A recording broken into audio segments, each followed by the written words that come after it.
अरे यार वो पेपर्स ना बच्चे के हाथ लग गए, उसने फाड़ दिए। एक और सेट बनवा दो ना। वो क्या है कि घर की तरफ से काफी प्रेशर है, ये जितनी जल्दी निपट जाए उतना अच्छा है। Sorry and thank you. Bye.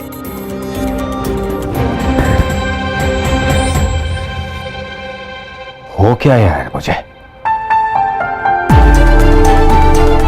बिना देखे मैं पेपर कैसे फाड़ सकता हूं? आज का दिन ही खराब है, हर बात पे गड़बड़। राघव भैया, आपके लिए कुरियर आया है।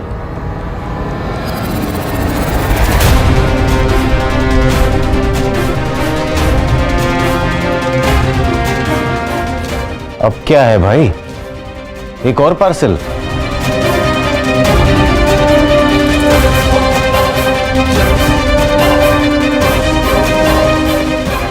ये एक अलग ही बवाल है।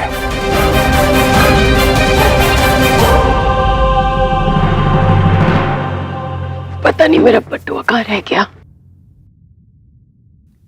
जी अफजल भाई। जी जी, अरे पूरा उज्जैन जानता है कि जिस तरह से आप अपनी बात रखते हैं ना, कोई नहीं रखता है। जी, अब यूं समझ लीजिए आप ही के भतीजे की शादी है, जो कुछ करना है आपको करना है। तो क्या है कि 15 लाख अगर मिल जाते तो काम बन जाता। हाँ, आप एक हाथ पैसा देंगे, दूसरे हाथ हम आपको लौटा देंगे। तो क्या है अफजल भाई, हमारा कुछ पैसा अटका हुआ है। 15 लाख? भाई साहब को इतनी बड़ी रकम किस लिए चाहिए? कहीं घर में कोई परेशानी तो नहीं आ गई? या हो सकता है कि शादी का बड़ा ऑर्डर मिल गया हो, लेकिन फिर भी इतनी बड़ी रकम? जी जी, अच्छा मैं फोन रखता हूं।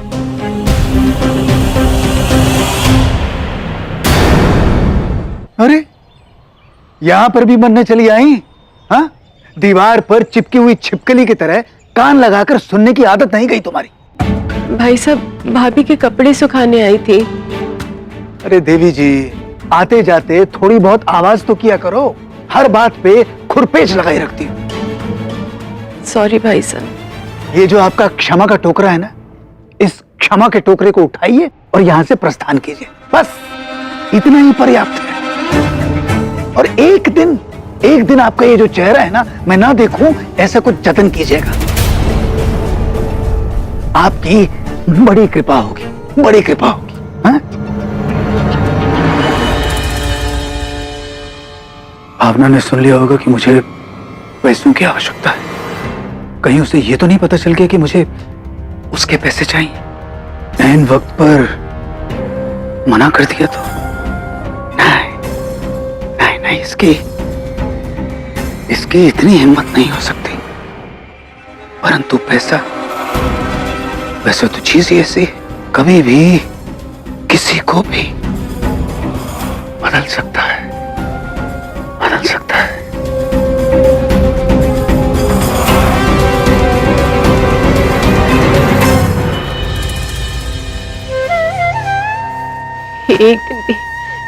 एक दिन भी बिना डांट फटकार के नहीं जाता मेरा। ये फोन क्यों नहीं उठा रहे हैं ये? ओफो, फोन तो उठा लेते, कब से घनघनाए जा रहे हैं। और पता तो दिया होता कि लौट रहे हैं। बंदे वालों में बहुत हैंडसम लग रहे हैं। थक गए हैं क्या? वैसे आपको खबर नहीं होगी, लेकिन लाखों का कर्जा लिया जा रहा है, लाखों का, अभिषेक के ब्याह के लिए। क्या हम 100 रुपया मांग ले तो भाई साहब ऐसे दिखते हैं जैसे 4 बाटल खून मांग लिया हो।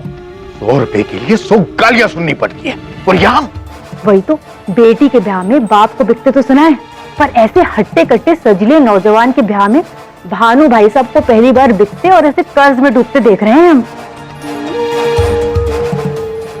उनके समझी, उनकी मर्जी, मैं क्यों?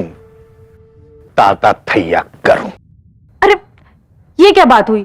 उबलना था तो पूरा उबलते, ऐसे ठंडे क्यों पड़ गए? आप मेरी बात सुनिए। समय ना बड़ा बलवान होता है। कब किसके हिस्से महल, किसके हिस्से शमशान, न जाने कब क्या हो जाए। और कल को कोई ऊंच नीच हो गई तो इनका कर्जा चुकाएगा कौन? और हमारी आरुषि भी तो अब बड़ी हो रही है, ब्याह के लायक हो जाएगी कुछ साल बाद। उसके ब्याह के लिए भी तो धन जोड़ना है ना। मैंने मुंह खोला तो भाई साहब एक भी पैसा हाथ में नहीं रखेंगे। चुप रहना ही बेहतर होगा। अरे क्या हुआ है? आप तो कुछ बोल ही नहीं रहे हैं। आपका ना घर आना ना आना एक बराबर है। तुम सही कह रही हो, तुम गलत नहीं हो। भाई साहब ने इस बार चादर से बाहर तो पैर निकाला है, लेकिन पैसों के मामले में भाई साहब सबसे बड़े गुन्ने हैं। वो चादर लंबी कर ही लेंगे।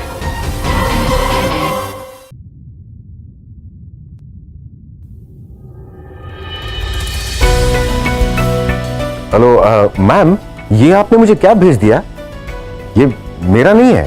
सॉरी सर, सुबह आप जिनसे बात कर रहे थे ना, मुझे लगा आप उन्हें पहचानते हैं। नहीं, मतलब हाँ, क्यों? वो अपना पर्स भूल गई हैं। थैंकफुली आपका नंबर हमारे पास था, पर उनका नहीं है। डॉक्टर सर आपको अच्छे से जानते हैं, तो इसीलिए आपके पास भेज दिए। आप जरा उन्हें दे देंगे? वो अपना वॉलेट भूल गई? देखिए ना कितनी लापरवाह थी। एक सेकंड मैम, एक सेकंड। जरा सी बात पे किसी को लापरवाह डिक्लेयर नहीं कर सकती हैं आप। Please mind what you are saying, खासकर आपके प्रोफेशन में जहां जजमेंट से पहले एम्पैथी होनी चाहिए। मैं दे दूंगा उन्हें, थैंक यू। अच्छा हुआ छत पे ही दिख गई, यहीं से दे देता हूं।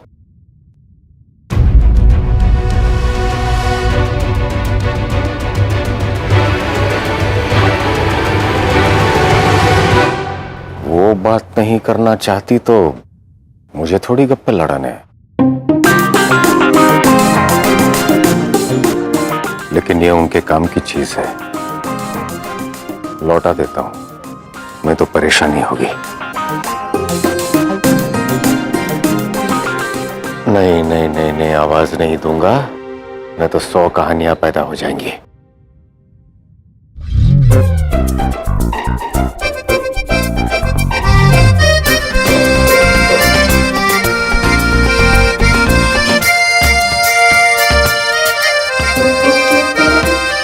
छत के सारे तोते चिड़िया सब उड़ा डाले, लेकिन इनकी नजर मुझ पर अभी तक नहीं पड़ी। इन्हें छोड़ मोहल्ले के सारे लोग मेरी उछल कूद देख लेंगे। पलटिए,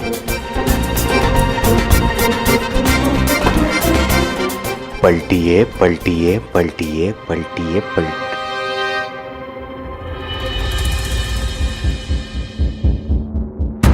हमारा अनुज दीपक नहीं रहा, इसलिए तुम्हारे लिए बेहतर है कि कलेश और कलंक दोनों से जितना दूर रह सकती हो, तुम्हारे लिए उतना ही अच्छा होगा।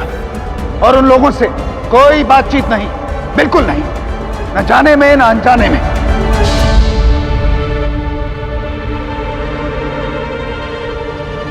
अरे भावना,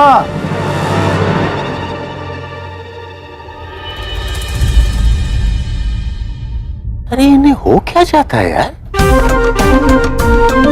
ये इतनी परेशान हमेशा क्यों रहती है?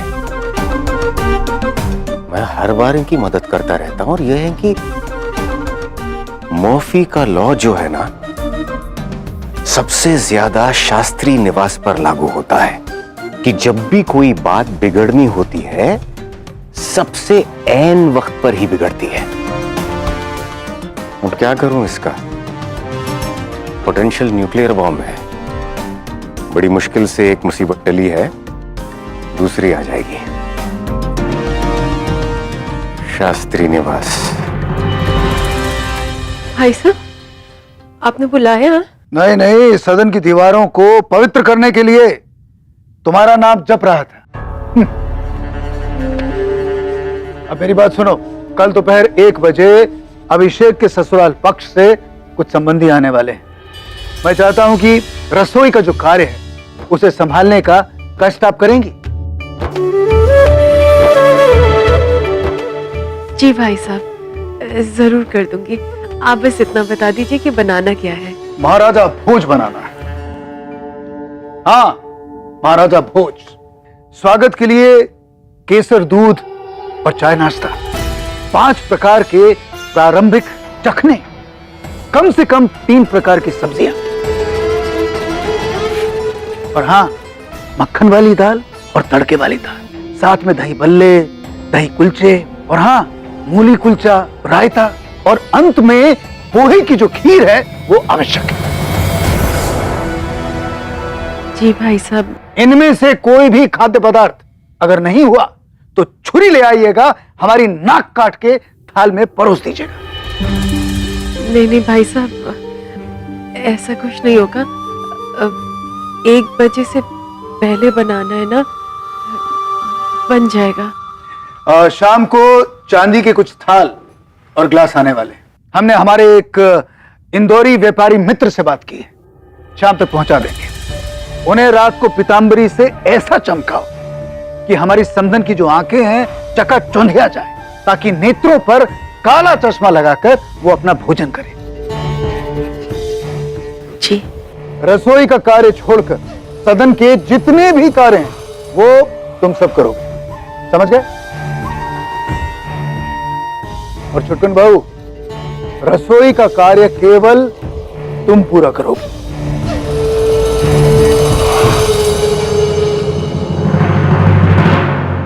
अभी तो सिर्फ एक सिक्का उछाला है राघव भैया, ये तो पूरी पारी शुरू होगी और फिर खेलेंगे 2020। बस अब एक गलती, सिर्फ एक गलती कर दो और फिर देखना कि आपकी एक गलती आप पर कितनी भारी पड़ती है, पर आपकी जगह इस घर में कितनी हल्की होती है।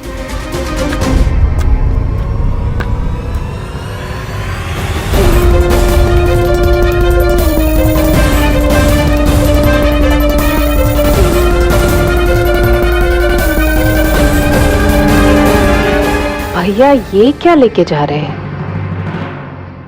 भाई साहब, एक रसोइया बुला लेते हैं। भावना कहाँ अकेली ये सब बना पाएगी। ओ दीनदयालु, लगता है कि रसोई का कार्य तुम्हें सौंपना पड़ेगा। न छुटकन बहू की कलाइयां थकेंगी और न ही तुम्हारा दिल दुखेगा। क्या मैं गलत कह रहा हूं? पापा, चाचा ठीक ही तो कह रहे हैं। चाची अकेली इतना सब कुछ कैसे मैनेज करेगी? ओ सुपुत्र जी, ये जो तुम्हारा क्रांतिकारी व्यक्तित्व है ना, उसे संभाल के रखो, विवाह के बाद काम आएगा। जाके बैठो।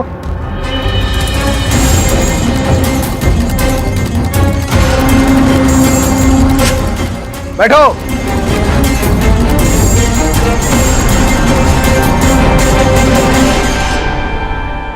अब केवल हम बोलेंगे और आप सब सुनेंगे, कान खोलकर, समझ गए? हमें मीरा और अभिषेक का विवाह एकदम लबाबदार चाहिए, न कोई बाधा चाहिए, न किसी भी तरह की अड़चन। अगर कोई भी अपना उत्तरदायित्व पूरा करने में कन्नी काटेगा या काम चोरी करेगा तो हमारे प्रकोप का और छोर ढूंढे नहीं मिलेगा। समझ गए सब लोग?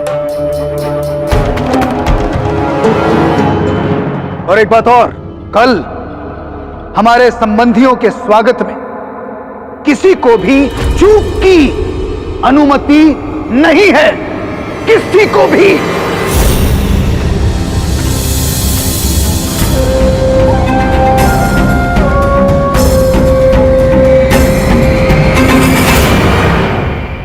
ऐसे भाग गई जैसे कोई भूत देख लिया हो। अभी फंस गया ना मैं, कहां छिपाऊं इसे? हाँ, ये सही जगह रहेगी, यहां किसी की नजर नहीं जाएगी। फिलहाल यहीं रख देते हैं।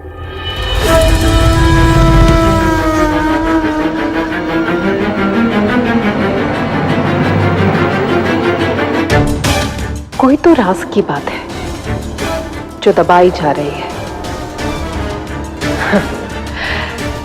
लेकिन खुदम खादी में उससे बड़ी कौन? छुटकन बहू। जी जी भाई साहब, मैं समझ गई। मैं सारा काम समेट के खाना वाना बना के घर से बाहर चली जाऊंगी, काकी के घर चली जाऊंगी मैं।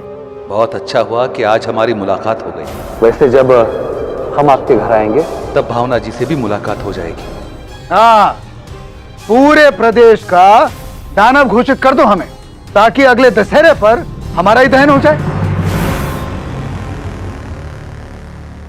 इधर आओ, इधर आओ। तो मैं क्या कह रहा था कि कल तुम यहां पर रहना।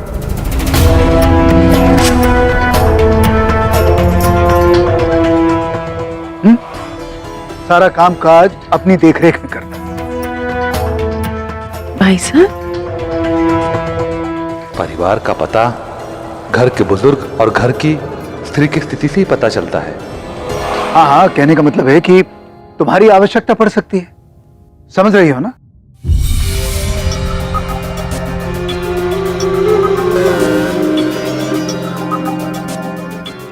भाई साहब की चतुराई का जवाब नहीं। अगर नींबू में 1 रुपया चिपका हो तो चौराहे पे पड़ा हुआ नींबू उठा लेंगे। वो लोग जब यहाँ पे आए मैं यहीं पे रहूं? अरे कोरे कागज पर लिख कर दें क्या, या स्टैम्प पेपर पर ठप्पा मार के दें, तभी मानोगी? कितनी बार कहेंगे? और हाँ, कल जब आओ तो कायदे से आना, मुंह उठा के चली मत आना। हमारे संबंधियों को ऐसा नहीं लगना चाहिए कि ये जो परिवार है तुम पर अत्याचार कर रहा है। संबंधी हैं, उन्हें ऐसा नहीं लगना चाहिए कि हम अपने बहुओं को ठीक से रख नहीं पा रहे हैं। जी। मर्यादा में रहना। ये लाली लिपस्टिक थोप मत लेना।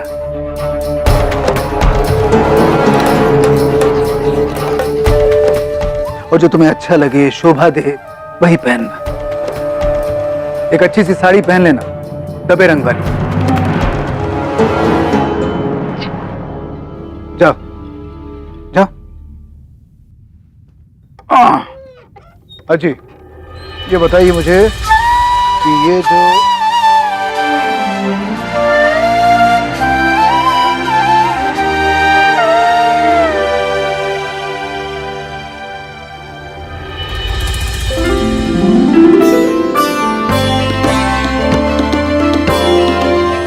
भावना, तुमसे कितनी बार कहा है मैंने कि इस अलमारी में सिर्फ लाल रंग की साड़ियां रखा करो, सुर्ख लाल। अच्छा जी, लीजिए चाय पीजिए। और नहीं तो क्या, इस लाल रंग में ना तुम बहुत खूबसूरत लगती हो। अरे सच कह रहा हूं भावना। और वैसे भी तुम कुछ करो या ना करो, हमेशा सजी सवरी दिखती हो। तुम्हारे हाथों की लाल चूड़ियां, तुम्हारी ये लाल बिंदी मुझे बहुत पसंद है। हाँ, सिर्फ एक चीज से कमी रहेगी। कमी? कैसी कमी? वो मैं तुम्हें नहीं बताऊंगा। भावना यही तो रखती हो, भावना हमेशा।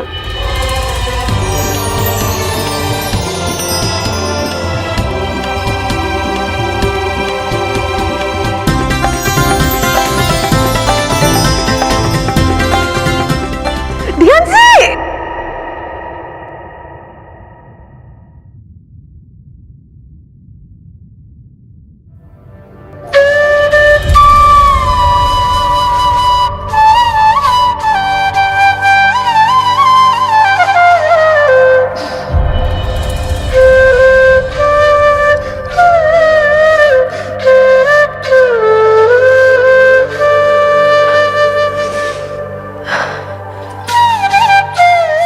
क्यों घबरा रही हूं मैं? 50 बार पहले भी तो ऐसे इतना कुछ बना है, लेकिन आज कल हमारे संबंधियों के स्वागत में किसी को भी चूक की अनुमति नहीं है, किसी को भी शायद इसलिए क्योंकि भाई साहब ने कहा है गलती की कोई गुंजाइश नहीं है, सब चकाचक होना चाहिए।